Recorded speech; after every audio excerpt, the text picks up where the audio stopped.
প্রিয় শিক্ষার্থীরা, কেমন আছো সবাই? এবং নতুন বই পড়ে কেমন লাগছে? আশা করি উপভোগ করছো নতুন ক্লাস, নতুন বইগুলো।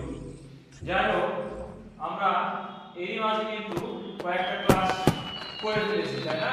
সুতরাং আস্তে আস্তে ক্লাসের ভিতরে ঢুকতে এবং বইটা পড়াশোনা শুরু করে দিতে আরো বেশি মজা লাগবে।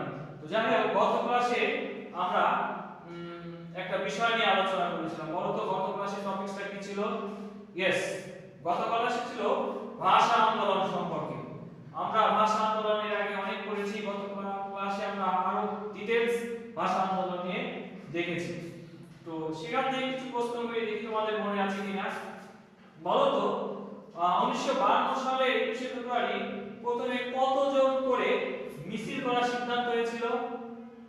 1952 সালে 21শে ফেব্রুয়ারি ঢাকায় প্রথমে কতজন করে মিছিল করার সিদ্ধান্ত নেওয়া হয়েছিল? ইয়েস, খুবই সহজ। প্রথমে 10 জন করে মিছিল করার সিদ্ধান্ত নেওয়া হয়েছিল। বলো তো এই যে 1952 সালের 21শে ফেব্রুয়ারি মিছিল, মিটিং বা আন্দোলনের কর্মসূচি দিয়েছিল, এটা কোন সংগঠন দিয়েছিল?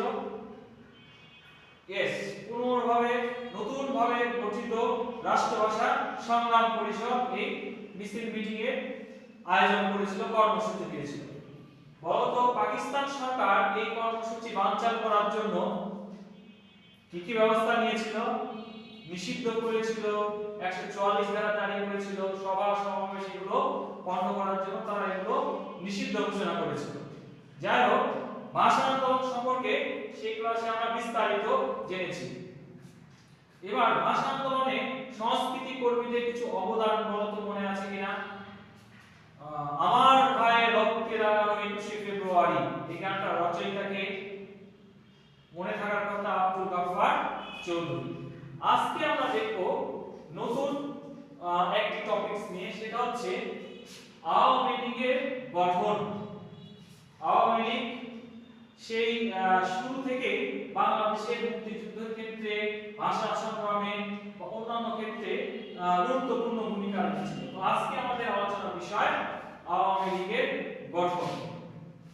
তো প্রথমে আমরা একটু প্রশ্ন দিয়ে শুরু করি। কেন আওয়ামী লীগ গঠনে প্রয়োজন হলো, প্রয়োজন পড়ল? কেন আওয়ামী লীগ গঠনে প্রয়োজন পড়ল? আমরা জানি যে মুসলিম লীগ নামে একটা দল ছিল এবং মুসলমানদের কাছে একটা জনপ্রিয় দল ছিল হচ্ছে মুসলিম লীগ। কিন্তু আওয়ামী লীগ কেন গঠন করার প্রয়োজন দেখা দিল? আমরা জানি যে ব্রিটিশ বিরোধী আন্দোলনের সময় প্রথমে কংগ্রেস উল্লেখযোগ্য ভূমিকা পালন করেছিল এবং কংগ্রেসের মধ্যে বাঙালি নেতৃবৃন্দ উল্লেখযোগ্য ভূমিকা পালন করেছিল। তারপরে বিভিন্ন প্রেক্ষাপটে, বিশেষ করে বঙ্গভঙ্গ কেন্দ্র করে যে সমস্যাগুলো হচ্ছিল, সেই সমস্যাগুলোকে দেখা যায় যে মুসলিম লীগেরও আবির্ভাব হলো। কারণ মুসলমানরা মনে করলো যে কংগ্রেস শুধুমাত্র হিন্দুদের স্বার্থে কাজ করছে, সেই দিক থেকে বিবেচনা করে মুসলমানরা তাদের আলাদা একটা রাজনৈতিক দল গঠন করলো, মুসলিম লীগ। মুসলিম লীগ গঠিত হলো, ওরাও ব্রিটিশ বিরোধী আন্দোলনের সংগ্রামে অংশগ্রহণ করলো এবং সবচেয়ে মজার বিষয় হলো মুসলিম লীগের দেওয়া দ্বিজাতিতন্ত্রের ভিত্তিতেই কিন্তু ভারত পাকিস্তানের জন্ম হলো। অপরপক্ষে পাকিস্তান জন্মের পর দেখা গেল আরেকটা সমস্যা। মুসলিম লীগ ছিল মুসলমানদের, বাঙালিরাও ছিল মুসলমান, সুতরাং মুসলিম লীগের প্রতি একটা মোহ কাজ করছিল। কিন্তু যখন পাকিস্তান গঠন হলো তখন দেখা গেল যে মুসলিম লীগ শুধুমাত্র পশ্চিম পাকিস্তানের স্বার্থ, পশ্চিম পাকিস্তানের স্বার্থ সংশ্লিষ্ট বিষয় ও ওদের সুযোগ সুবিধা নিয়ে কাজ করছে, বাঙালি মুসলমানদের, পূর্ব পাকিস্তানের মানুষদের নিয়ে কাজ করছে না।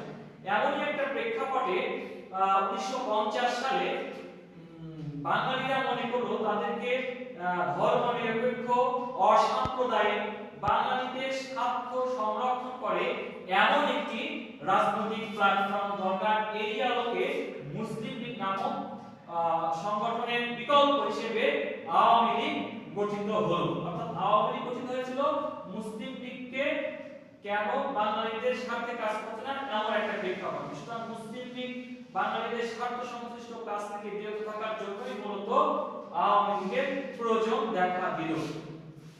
আওয়ামী লীগের নেতৃত্বে কারা ছিল? জন্মের সময়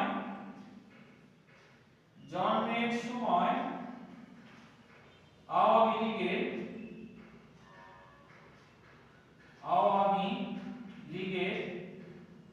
জন্মের সময় আওয়ামী লীগের নেতৃত্বে কারা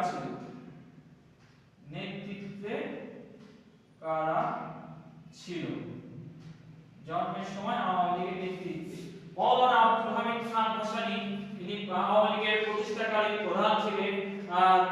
তারপরে ছিলেন আমাদের জাতির পিতা বঙ্গবন্ধু শেখ মুজিবুর রহমান। বিশেষ করে বঙ্গবন্ধু শেখ মুজিবুরের তরুণ নেতৃত্ব আওয়ামী লীগকে উজ্জীবিত করে এবং অসাম্প্রদায়িক ধর্মনিরপেক্ষ এবং পূর্ব পাকিস্তানে বাংলাদেশের স্বার্থ সংশ্লিষ্ট বিষয়ে বঙ্গবন্ধুর অগ্রণী ভূমিকা আওয়ামী লীগকে ক্রমান্বয়ে মানুষের সামনে এসে দাঁড় করায় এবং নতুন নতুন কর্মসূচি, যে কর্মসূচিগুলো আওয়ামী লীগ পূর্ব পাকিস্তানের জনগণের স্বার্থ সংশ্লিষ্ট বিষয়কে কেন্দ্র করে দিয়েছিল, সেই বিষয়গুলো আওয়ামী লীগকে জনপ্রিয় করে তুলে। সুতরাং এই নেতৃবৃন্দ আওয়ামী লীগকে পূর্ব পাকিস্তানের মানুষের একটি প্রিয় দল হিসেবে ক্রমান্বয়ে প্রতিষ্ঠা করে এবং পরবর্তী ক্ষেত্রে আমরা দেখব যে পূর্ব পাকিস্তানে মুসলিম লীগের ভরাডুবি ঘটে এবং আওয়ামী লীগ একটি নেতৃস্থানীয় রাজনৈতিক প্ল্যাটফর্ম হিসেবে গড়ে ওঠে। আচ্ছা, এবার আমরা এই আওয়ামী লীগ সম্পর্কে লাস্ট একটা প্রশ্ন দেই। জন্মের পরপরই আওয়ামী লীগ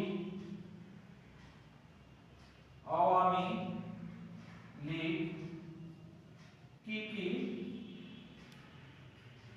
দাবি নিয়ে কর্মসূচি দিয়েছিল।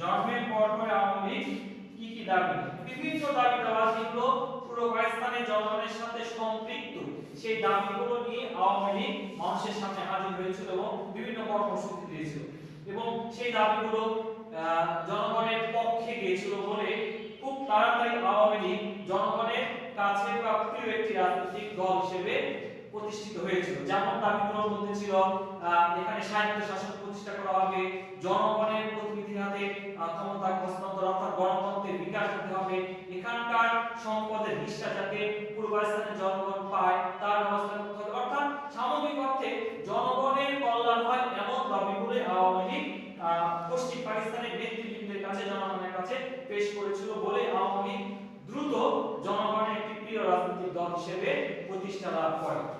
এই ছিল আওয়ামী লীগ বিষয়ে আলোচনা। এরপরে আমরা যাব পরবর্তী টপিকসে। একটা নির্বাচন হয়েছিল 1954 সালে। সেই সময়ে যে রাজনৈতিক প্ল্যাটফর্ম গঠন হয়েছিল সেই প্ল্যাটফর্ম নিয়ে একটা আলোচনা করি। কারণ কি মনে আছে সেই প্ল্যাটফর্মটার নাম কি? অনেক ছোটকাল থেকে পড়ছো, সেটা হচ্ছে যুক্ত ফ্রন্ট।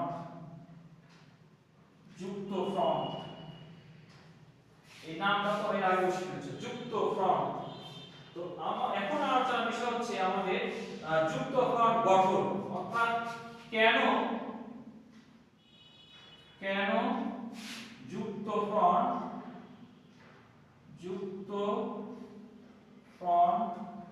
গঠন করা হয়েছিল। কেন যুক্ত ফ্রন্ট গঠন করা হয়েছিল?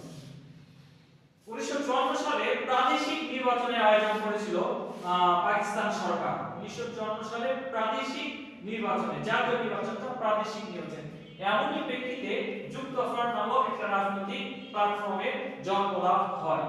সেখানে আওয়ামী লীগ একটি পরিকল্পনা করে যে যুক্ত ফ্রন্ট অর্থাৎ 54 সালের নির্বাচনে মুসলিম লীগকে ভরাডুবি করতে কয়েকটা রাজনৈতিক দল, 4টা রাজনৈতিক দল নিয়ে একটা জোট গঠন করে, যেটা ছিল যুক্ত ফ্রন্ট। তার মানে যুক্ত ফ্রন্ট গঠনের মূল উদ্দেশ্য ছিল 1954 সালের নির্বাচনে মুসলিম লীগকে শোচনীয়ভাবে পরাজিত করা। ঠিক আছে, 1954 সালের নির্বাচনে মুসলিম লীগকে শোচনীয়ভাবে পরাজিত করার জন্যই যুক্তফ্রন্টের প্রতিষ্ঠা। যুক্তফ্রন্ট কি ইস্তেহার দিয়েছিল? যুক্তফ্রন্ট কি নির্বাচনী ইস্তেহার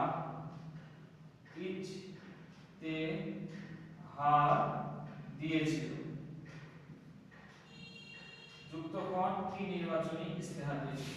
আমরা জানি রাজনৈতিক দলগুলো যখন নির্বাচনে অংশগ্রহণ করে, নির্বাচিত হলে তারা কি কি করবে তার জন্য তারা একটা ইস্তেহার ঘোষণা করে, মানুষের সামনে কিছু বিষয় উল্লেখ করে যেগুলো তারা ক্ষমতায় গেলে বাস্তবায়ন করবে। ঠিক তেমনি যুক্তফ্রন্টও নির্বাচনের আগে 21 দফা, আমরা তো জানি যে ঐতিহাসিক 21 দফা সম্মিলিত একটা নির্বাচনী ইস্তেহার দিয়েছিল, যে ইস্তেহার 21 দফা জনগণের পক্ষে ছিল। সেজন্য 21 দফাকে অনেক সময় জনগণের মনের কথা বলেও তোমাদের বইয়ে উল্লেখ করা আছে। এই 21 দফার ভিত্তিতেই যুক্তফ্রন্ট 1954 সালের নির্বাচনে প্রতিদ্বন্দ্বিতা করে এবং অনেকটা নিরঙ্কুশ বিজয় অর্জন করে, মুসলিম লীগকে পরাজিত করে, যেটার উদ্দেশ্য ছিল আওয়ামী লীগের যে যুক্তফ্রন্ট গঠনে। সুতরাং যুক্তফ্রন্ট গঠন করে 21 দফা দিয়ে জনগণের কাছাকাছি যে আওয়ামী লীগ তথা যুক্তফ্রন্ট কিন্তু তার উদ্দেশ্যটা সফল করেছিল। এখন যুক্তফ্রন্ট আরেকটা কাজ করেছিল,